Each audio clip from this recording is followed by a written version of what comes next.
fast solution. This is a video from the series of NTS series. So आज की इस video के अंदर हम गेट जो जर्नल है उसको हम डिस्कस करेंगे कि गेट जर्नल का मीनिंग क्या है, किस पर्पस के लिए यूज़ होता है, वैलिडिटी क्या है, कि सब्जेक्ट रिक्वायरमेंट क्या है, आपके पास मार्क्स डिस्ट्रीब्यूशन क्या है. सो इस चीज़ को हम आज के लेक्चर के अंदर डिस्कस कर लेंगे. सो सबसे पहले आप इस लिंक पे मूव करेंगे. That is a new website of NTS. You can like www.nts.org.pk/new get_g.php/c के नेम से है. सो आप इसको विजिट करेंगे तो आपके पास यहाँ पे गेट से रिलेटेड इन्फॉर्मेशन आ जाएगी, गेट जनरल. सो सबसे पहले मैं एक चीज़ क्लियर करता जाऊँ कि GAT general is used for admission in MS और MPhil प्रोग्राम. आप MS या MPhil प्रोग्राम में अगर एडमिशन ले रहे हैं आफ्टर 16 ईयर ऑफ एजुकेशन, चाहे आप MSc करके आ रहे हैं या 16 ईयर की बैचलर्स डिग्री लेके आ रहे हैं, ठीक है, तो आपको गेट जनरल रिक्वायर्ड होगा. ठीक है, चाहे आपकी बैचलर जो है वो इंजीनियरिंग में है, बैचलर इन साइंसेज है, आपको गेट जनरल का टेस्ट देना पड़ेगा to get admission in any university of Pakistan to for MS and MPhil. अब इसमें एक या दो चीज़ें बड़ी इंपॉर्टेंट है. एक तो ये है कि मिनिमम 16 ईयर ऑफ एजुकेशन होनी चाहिए आपके, ठीक है. सेकंड है minimum of 16 year of education आपको, ठीक है. सेकेंडली कैंडिडेट जो अपने मार्क्स इंप्रूव करना चाह रहे हैं गेट स्कोर के अंदर वो भी अप्लाई कर सकते हैं. इसके अलावा जो स्टूडेंट क्वालिफाई करते हैं गेट जनरल का यानी कि जो टेस्ट है, it doesn't like give you a guarantee कि आपको यूनिवर्सिटी में एडमिशन होगा. इसके अलावा भी यूनिवर्सिटीज़ के कुछ क्राइटेरियाज होते हैं जिनको फुलफिल करना होता है, जिसमें नॉर्मली इंटरव्यू आता है, आपकी बैचलर डिग्री के CGPA आता है, तो वो भी कुछ क्राइटेरिया है जो कि इसके साथ एडअप हो रहे होते हैं. तो get marks doesn't give you a guarantee कि आपका, yes it is a criteria, but ये आपको गारंटी नहीं देता कि आपका एडमिशन हो जाएगा. इसके लिए यूनिवर्सिटी के कुछ स्पेसिफिक क्राइटेरिया होते हैं, उन्हें भी फुलफिल करना था, जिसमें इंटरव्यू और आपके बैचलर डिग्री के मार्क्स या CGPA जो होती है वो कंट्रीब्यूट कर रहा होता है, ठीक है. अगेन कुछ जनरल इंस्ट्रक्शन यही है कि अगेन यहाँ पे मोबाइल फ़ोन, डिजिटल जो वॉचेज़ हैं या आपके पास कैलकुलेटर्स हैं वो अलाउ नहीं हो गया. और नेट, जैसे कि हमने नेट सीरीज़ के अंदर देखा कि हमारे पास नेट की जो होता है टेस्ट वो 1 ईयर के लिए वैलिडेट होता है, ठीक है. बट जो गेट जनरल है वो 2 ईयर के लिए वैलिडेट होता है. तो अगर आप अपने 6 सेमेस्टर 7 सेमेस्टर के अंदर then you can apply for the GAT, आप गेट जनरल के लिए अप्लाई करके उसका टेस्ट दे सकते हैं, ठीक है. सो अगर कोई मार्क्स कम ज़्यादा हो जाते हैं तो आप दोबारा इंप्रूव कर सकते हैं अपने मार्क्स. तो ये 2 ईयर्स के लिए वैलिडेट होता है. नेक्स्ट गेट जनरल का शेड्यूल है यहाँ पे अगेन 2021 के लिए आपके पास. तो यहाँ पे आप देखें तो आपके पास 6 टेस्ट शेड्यूल हैं गेट जनरल के 2021 के अंदर. बट क्योंकि कोरोना की सिचुएशन है, कोविड की सिचुएशन बड़ी ज़्यादा ही लाइक डेंजरस लेवल पे गई हुई है, तो इनमें से कुछ टेस्ट डेट्स हैं वो में भी आगे पीछे मूव हो जाएँ. सो अगर आपने किसी एक डेट में अप्लाई किया और वो टेस्ट नहीं होता फॉर एग्जाम्पल किसी रीज़न की वजह से, तो वो नेक्स्ट में शिफ्ट हो जाता है. आप नेक्स्ट टेस्ट के अंदर अप्लाई करते हैं, ठीक है. आपका जो रेफरेंस होता है आप उन्हें मेल करें, क्यूरी करें, तो वो आपकी जो पिछले टेस्ट के लिए आपने जो फीस पे की होती है वो उसके अंदर अकोमोडेट कर देते हैं, या सम हो आपको वो मेल या मैसेज के थ्रू भी बता देते हैं कि आपका जो प्रीवियस टेस्ट था उसको हमने चेंज कर दिया, रिप्लेस कर दिया विद द नेक्स्ट टेस्ट, ठीक है. तो इस तरह से ये आपके पास रीशेड्यूल हो जाता है. नेक्स्ट इसके बाद आता है how to register. Again register होने के लिए dataCell.nts.org.pk की वेबसाइट पर जाना है. इससे रिलेटेड एक डिटेल वीडियोस जो हमने बनाई है कि आप गेट जनरल के लिए किस तरह रजिस्टर हो सकते हैं, उसका लिंक मैं डिस्क्रिप्शन में प्लेस कर देता हूँ, तो आप उसे ज़रूर विजिट करिएगा, ठीक है. उससे आपको आइडिया हो जाएगा कि किस तरह से आप रजिस्टर हो सकते हैं. And in case if you have account, अगर आपका अकाउंट है जो कि आपने बैचलर डिग्री करने के लिए आपने अगर नेट का टेस्ट दिया तो आपने क्रिएट किया होगा, क्योंकि एक CNIC या एक बे फॉर्म के ऊपर एक टेस्ट होता है, एक यानी कि अकाउंट क्रिएट होता है.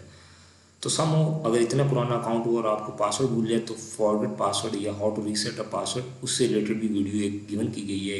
आप उसका भी लिंक मैं डिस्क्रिप्शन में दे दूंगा ताकि आप अपना पासवर्ड रीसेट कर लें अगर आपका पहले अकाउंट है NTS की वेबसाइट के ऊपर, ठीक है. सो सारा उसमें अप्लाई करने का प्रोसीजर, डिग्री, आप अपनी क्वालिफिकेशन, सारी चीज़ें अपडेट करना और किस तरह से अप्लाई कर सकते हैं वो सारी उसके अंदर डिटेल गिवन की गई है, ठीक है. तो हम इसको ज़्यादा डिस्कस नहीं करते.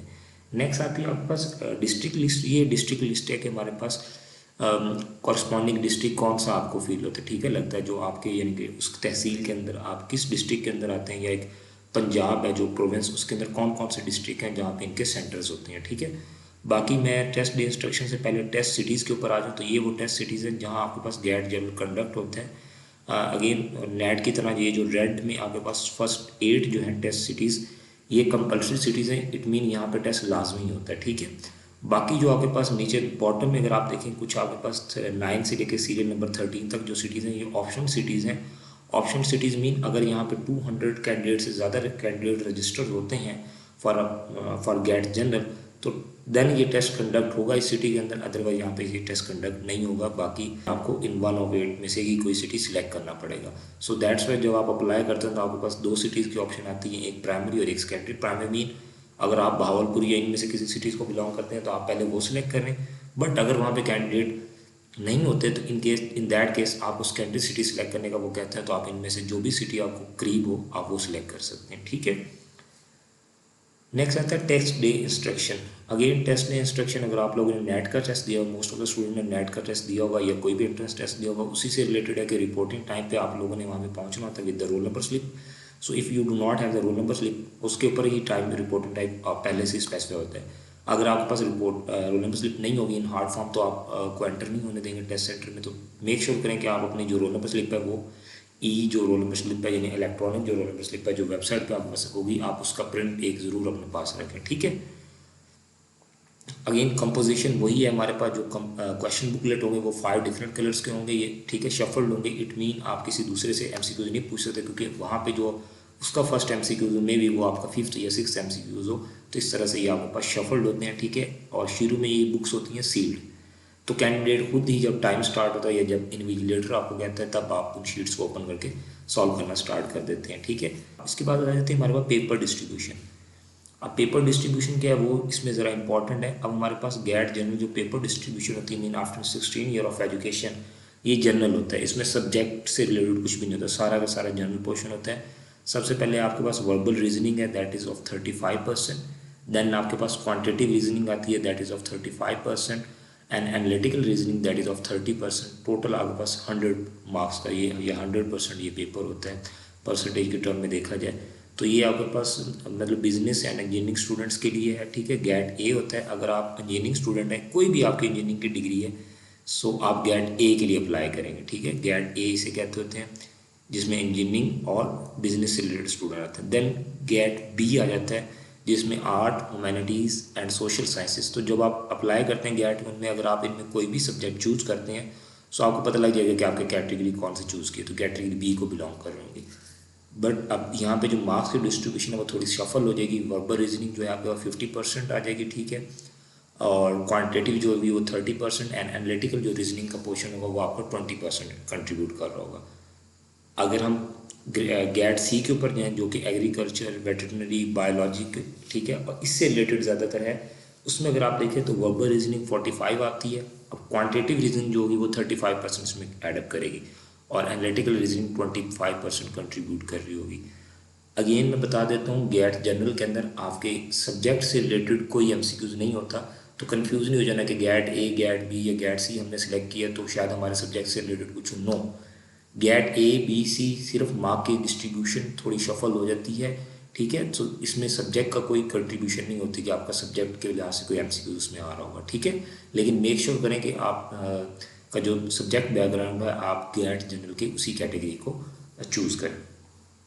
नेक्स्ट हमारे पास एक गैट डी की कैटेगरी है पेपर डिस्ट्रीब्यूशन की, ठीक है। ये उन स्टूडेंट के लिए स्पेशली डिज़ाइन की गई हैं जो मदरसा बैकग्राउंड से आ रहे हैं या शहादत अलमिया are basically equivalent having equivalence from higher education commission HEC के बराबर, यानी कि जो बैचलर्स की डिग्री था उनके बराबर अगर करके आ रहे हैं MS MPhil के लिए या LLM के डिसिप्लिन के लिए, तो उनके लिए रिलीजियस स्टडीज़ यानी की कैटेगरीज है। उसके लिए क्या है 50% आपके पास वर्बल रीजनिंग होगी, 30% क्वान्टिटेटिव रीजनिंग और 20% analytical reasoning and total of 100% आपके पास होगी। सो नेक्स्ट हमारे पास है gratitude assessment test is eligible for the all GAT categories. ये सारी की सारी गैट कैटेगरीज के लिए एलिजिबल होते हैं। तो हमारे पास टोटल नंबर ऑफ क्वेश्चन जो होते हैं वो 100 होते हैं और जो टोटल टाइम अलाउ होता है वो 120 मिनट्स होते हैं, ठीक है। अब बिजनेस के अंदर अब जो ये होंगे, अब finance and all subjects include, ये थोड़ा सा इन डिटेल बता रहा है कि अगर आप कंफ्यूज हैं कि मेरी तो ये डिग्री है तो मैं किस में करूँ, तो इंजीनियरिंग में अगर आप आएँ तो मैनेजमेंट इंजीनियरिंग आ जाती है, इंफॉर्मेशन सिस्टम आ जाता है, एर्गोनॉमिक्स आ जाता है, टेक्निकल वोकेशनल एजुकेशन, ये सारी इसमें, और इसके अलावा ये इंजीनियरिंग, सारी इंजीनियरिंग सिस्टम इंजीनियरिंग, ये सारी इंजीनियरिंग इसी के अंदर आ जाती हैं। सो कोई स्टूडेंट अगर कंफ्यूज है कि मैं बिजनेस और अगर इंजीनियरिंग को चूज़ कर रहा हूँ, इंजीनियरिंग एंड टेक्नोलॉजी, तो क्या मेरी डिग्री को ये वो करती है होल्ड, तो येस इट इज़ वैलिडेटेड। तो यहाँ पर इन डिटेल आपकी डिग्रीज का बता रहा है कि जो गैट ए है वो इन डिग्रीज़ के लिए वैलिडेटेड है, ठीक है। और इस तरह से गैट बी, ये उनकी डिग्रीज़ हैं, ये वैलिडेटेड है। तो मेन कैटेगरीज यही हैं जो आप सिलेक्ट करेंगे, business and engineering student. So what ever the engineering background you have, system engineering, software engineering, mechanical engineering, electrical engineering, तो आप गेट ए को ही सिलेक्ट करेंगे, ठीक है। So it mean business and engineering students वाला पोर्शन ही आप select करेंगे, तो आपका गेट का जो टेस्ट होगा वो अकॉर्डिंगली उस डिस्ट्रीब्यूशन के ऊपर होगा। अगेन सब्जेक्ट के पॉइंट ऑफ व्यू से कोई एमसीक्यूज नहीं आएगा आपके पास, ठीक है। जो आपका बैचलर डिग्री होगी उससे रिलेटेड कोई एमसीक्यूज नहीं होगा। सो दैट्स ऑल, ये सारी डिटेल दी हुई है उन्होंने यहाँ पे डिटेल, अगर कोई स्टूडेंट देखना चाहे तो वो यहाँ से आके देख सकते हैं, ठीक है। सो that's all for today's lecture, ठीक है। अगर इससे रिलेटेड कोई क्वेश्चन हो, गेट जनरल के जनरल इंट्रोडक्शन से रिलेटेड कोई क्वेश्चन हो, पेपर डिस्ट्रीब्यूशन, मार्क डिस्ट्रीब्यूशन से रिलेटेड, जनरल इंस्ट्रक्शन से रिलेटेड, टेस्ट सेंटर से रिलेटेड कोई क्वेश्चन हो, you can ask me in the comment section. And that's all for today's video. Take care, अल्लाह हाफिज़।